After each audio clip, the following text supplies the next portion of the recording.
Okay, yan. At ito nga, no, pag-usapan po natin itong nangyayari po ngayon na talagang mainit na balita sa nangyayari dyan sa Surigao, mga kaibigan, na mayroon pong tinatawag na kulto.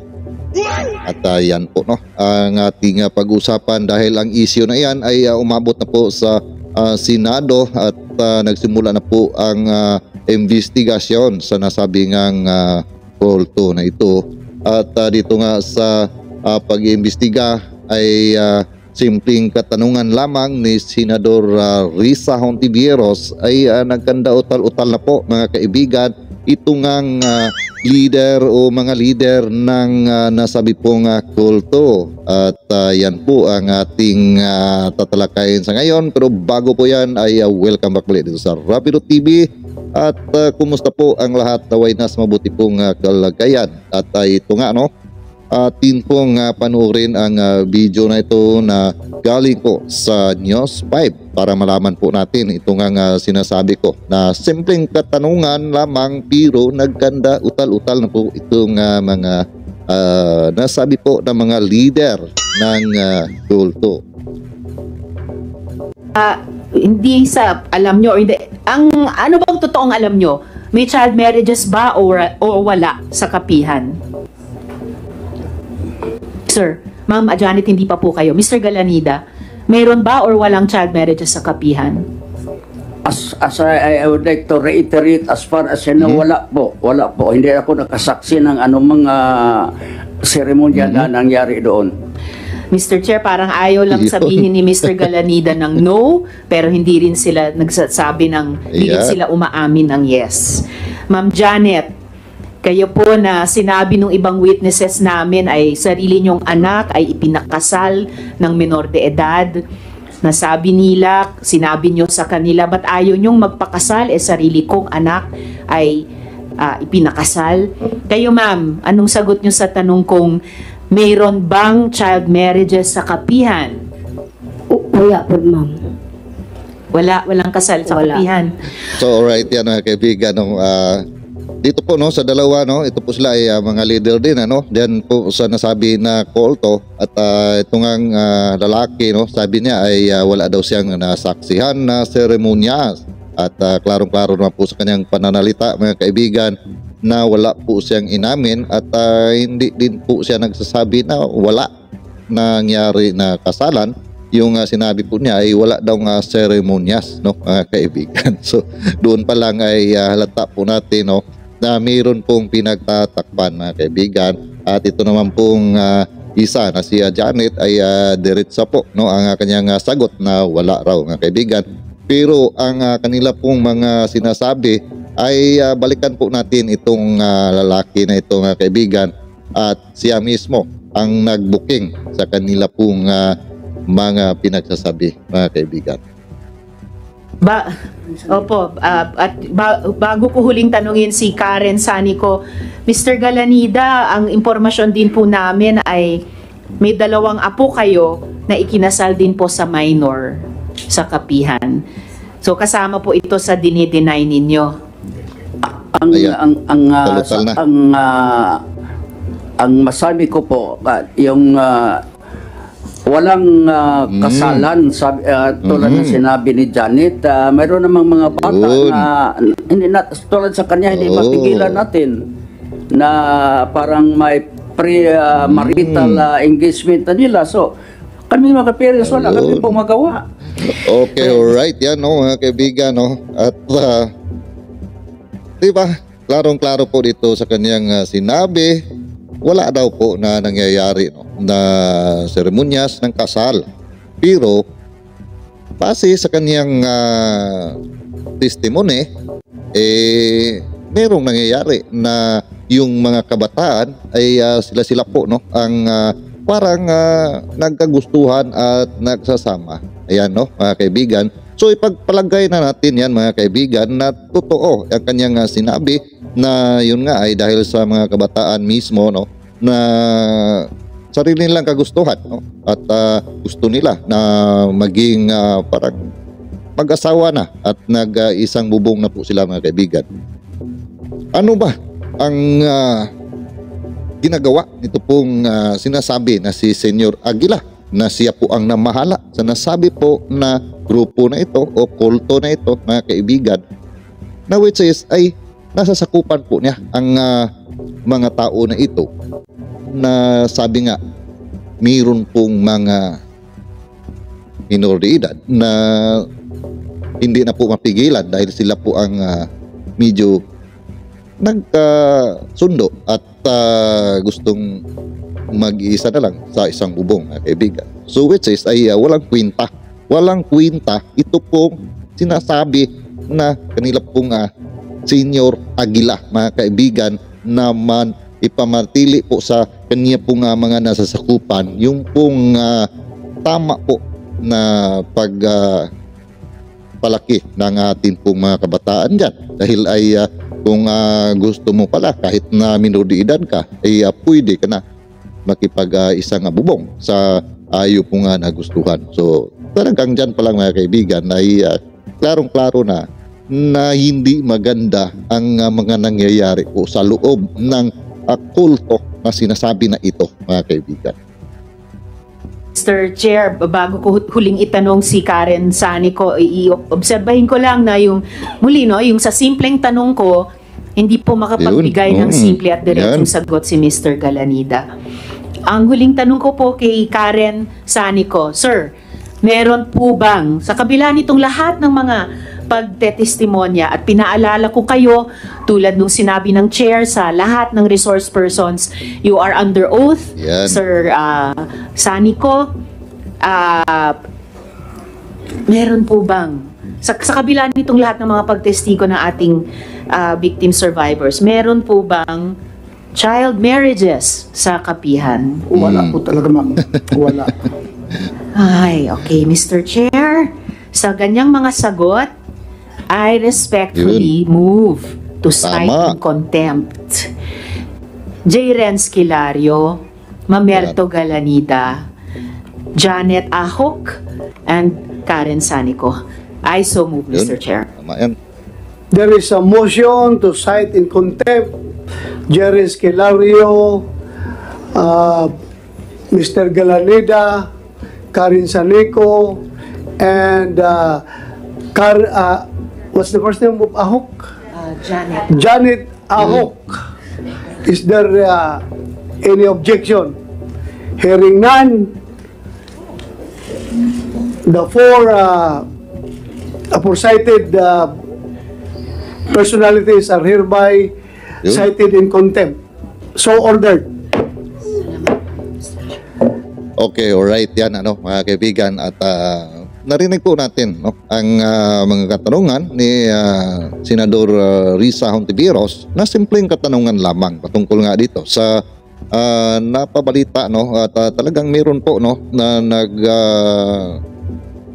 reklamo sa nasabi po na pangyayari na mga minor de edad ay talagang pinipilit na ay magkaroon na po ng asawa, kahit na mga bata pa lang, nasa mga 13 ang edad, at yung maging kaparehas nila sa buhay ay mas matanda sa kanila, mga kaibigan, at pinipilit daw nitong si Senyor Aguila. At meron nga dito na nagsabi na kung hindi ka susunod ay meron pong parusa na mangyayari, at kung kayo ay nasa isang bubong na at sa loob ng 3 araw ay hindi mo makuha ito pong isang babae na sinasabing asawa mo na, ay pipilitin ka po na ipapaghahasa raw dahil ay may karapatan ka na, dahil ay asawa mo yan, mga kaibigan, which is ay labag talaga sa ating pong batas yan, mga kaibigan, lalong-lalo na kung minor de edad pa talaga, kahit nga yung insaktong edad na talaga, mga kaibigan, ay hindi po naman pwede na ay atin pong pilitin kung ayaw po na makipag talik, mga kaibigan. kahit nga mismo asawa po natin, no, ay pwede po tayo na masampahan po ng kaso kung atin pong pipilitin na kung ayaw po niya. At paano na kaya sa mga ganito po na mga nangyayari ngayon dyan po sa nasabi po, no, na isang kulto, mga kaibigan, no, na mga minor de edad at gusto pa talaga na pilitin na kailangan mo na makuha ang pagkababae nung naging partner mo na hindi mo naman talaga gusto at siyempre yung babae din ay ayaw din sa iyo. Siyempre ay ganun po ang mangyayari dyan, ay pilitan po, no? Dahil nga itong kanila pong sinasabi na Senyor Aguila ay mayroon pong parusa na ipapataw pagka hindi mo susundin yung kagustuhan po niya, mga kaibigan, no? So talagang hindi po maganda ito na hayaan na lang po na mangyayari, na dapat po ay mabuwag na ang nasabi po na kulto na ito, mga kaibigan, dahil ay kahit na i-deny pa nila na ito po ay isang kulto, halata naman po, mga kaibigan, na ito po ay talagang kulto at parang gusto na nga nila, no, na magtayo na ng sarili po nilang gobyerno ang mga tao po na nasa loob po, no, ng kanila pong compound, no, ay hindi ka basta-basta po makalabas.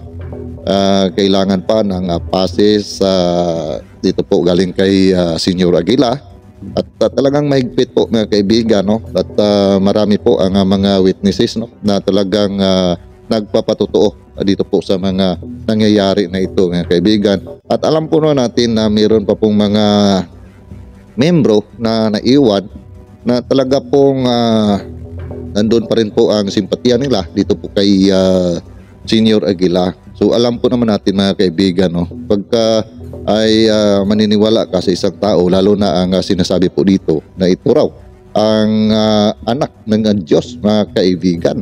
Nakakatawa po, mga kaibigan, no, na kung atin pong balikan yung mga iba pang mga balibalita dati, ay narinig na rin po natin yung ganito, no, na ito po nga si Pastor Kiboloy, mga kaibigan, na ganoon din po, no, ang kanyang sinasabi. So marami pala, no, ito pong anak ng Diyos, mga kaibigan, na gusto nila na sila po ang sambahin at sundin. Pero ngayon dito po nakita naman po natin ang pagmumukha nito pong si Senyor Aguila. Parang napaka-inosenteng tao po, mga kaibigan. Iwan ko lang, no, kung sa mukha lamang ba natin makikita ang pagka-inosente dito, pero sa kanya pong isipan ay iwan ko lang, mga kaibigan, or mayroon pong tao na nasa likod nito na siya po ang talagang nagmaniobra at yun ang gagawin sa nasabi po dyan na kulto, mga kaibigan. Dahil ay kung titingnan po natin itong si Mr. o Senyor Aguila ay bata pa rin po ito, mga kaibigan, no? At kung titingnan mo ang kanyang mukha, no, ay inosente, no? Inosente po, mga kaibigan. At yung iba pang balita nating napanood ay nahinimatay pa ito, mga kaibigan, no? Ito nga si Senyor Aguila. So talagang napansin po natin na ay malambot pa po itong si Senyor Aguila, mga kaibigan. Pero hindi po natin alam, mayroon naman po mga ganyan pong klaseng tao na malambot po tingnan, pero iba po ang mga nasa loob po ng kanyang isipan at kanyang puso, mga kaibigan, na mas masahol pa pala sa demonyo, no? So hindi po natin talaga minsan na mababasa sa mukha, no, lalo na pagka hindi po tayo nag-aaral po ng psychiatrist o psycho, no, mga kaibigan. Sa mga ganun po na pagtingin pa lang natin sa tao ay mababasa na natin kung ano po ang mga nasa kanila pong pagkatao, mga kaibigan. Pero actually, ang atin po talagang tinatalakay dito, ito nga patungkol dito nga sa halata, no, na pag-deny ng mga katanungan ni Senador Risa Hontiveros, at sangayon din po ako dito po sa desisyon na ito po ay ikulong dyan po sa Senado, mga kaibigan.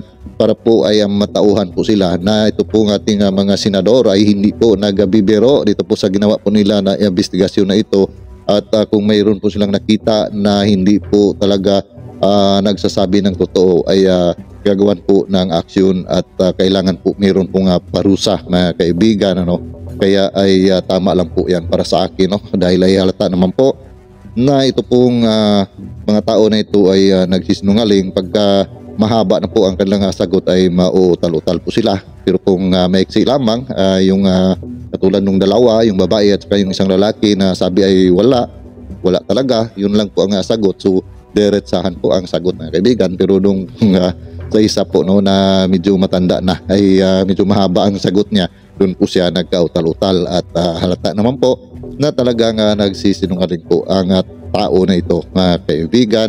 At ang kanila pong talagang pinaka-leader na si Senyor Aguila ay tahimik lamang, mga kaibigan. Pero hindi natin alam yung kamay niya sa ibaba kung baka mayroon pong kurot-kurot na nangyayari. So malay natin, no, kaibigan, no, dahil ay magkatabi po naman sila. Pero ayan, no, at para sa akin po ay agree po ako sa decision po ni Senador Risa Hontiveros dito po sa pag-contempt nito pong mga leader na sinasabi sa isang kulto dyan sa Surigao. So ayan po, mga kaibigan, no, kung ano po inyong mga komento at reaction dito po sa nasabi po nating tinatalakay nito pong pagdinig nitong nasabi pong kulto dyan sa Surigao. Paki-comment na lang po sa ating comment section, mga kaibigan, at ako po ay babasahin ko po yan, lahat inyong mga komento. Minsan po ay hindi po natin magawa po na ma-replyan, pero ay atin po yung nilalike or pinupusuan po natin, mga kaibigan, ang inyo pong mga komento. So which is ibig sabihin na binabasa po natin talaga yan, no? At nirespeto ko po ang lahat ng inyong mga komento. At hanggang muli, at ako po ay magpapasalamat, no, sa lahat ng mga patuloy na sumusuporta sa aking YouTube at sa aking Facebook page. Mga hindi pa po nakasubscribe at nakapollow, ayan, paki-subscribe at paki-follow na rin po, mga kaibigan.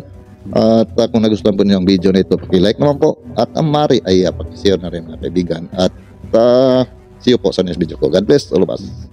Ingat palagi, saan man tayo naroon.